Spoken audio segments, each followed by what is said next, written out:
নদিয়ার আসাননগরে বিধবার ভাতা বেহাত, বছরের পর বছর অন্য অ্যাকাউন্টে টাকা, অভিযোগেও মেলেনি প্রশাসনিক পদক্ষেপ।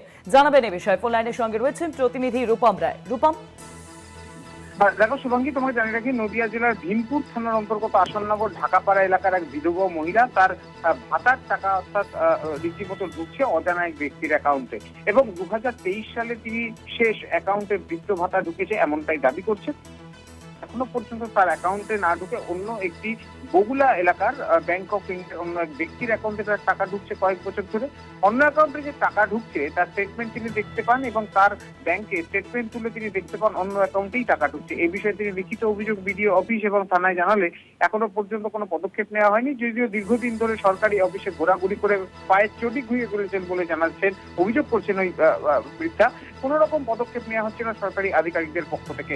এবার দীর্ঘদিন ধরে অন্যজনের অ্যাকাউন্টে যে টাকা ঢুকছে, প্রশ্ন হচ্ছে এই ঘটনাকে কেন্দ্র করে কিভাবে এই ঘটনা ঘটলো, অর্থাৎ এই যে সরকারি গাফিলতি নাকি এর পেছনে রয়েছে অন্য কোনো ষড়যন্ত্র।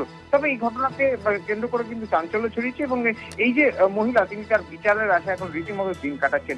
অত্যন্ত গরিব মহিলা, খুব কষ্টের মধ্যে তিনি জীবনযাপন করেন বলে জানাচ্ছেন, এবং এই ভাতার টাকা না ঢোকায় তিনি কষ্ট করে দিন যাপনও করছেন, এবং এই বিষয়ে রীতিমতো সরকারের দৃষ্টি আকর্ষণ করেছেন, এবং তিনি চাইছেন যে তার প্রাপ্য টাকা তিনি যেন ফিরে পান, এবং তার সঙ্গে সঙ্গে সরকারি আধিকারিকরা যেন রীতিমতো তার সঙ্গে এই বিষয়টি গুরুত্ব দিয়ে দেখে তার যে ভাতার টাকা তা যেন তার অ্যাকাউন্টে পায়, এবং কিভাবে এই তার অ্যাকাউন্টের টাকা অন্য অ্যাকাউন্টে গেল সে বিষয়ে বিশেষ তদন্ত করে দেখুক, এবং প্রয়োজনে যদি এর পেছনে কেউ জড়িয়ে থাকে তাদের দৃষ্টান্তমূলক শাস্তি দিক।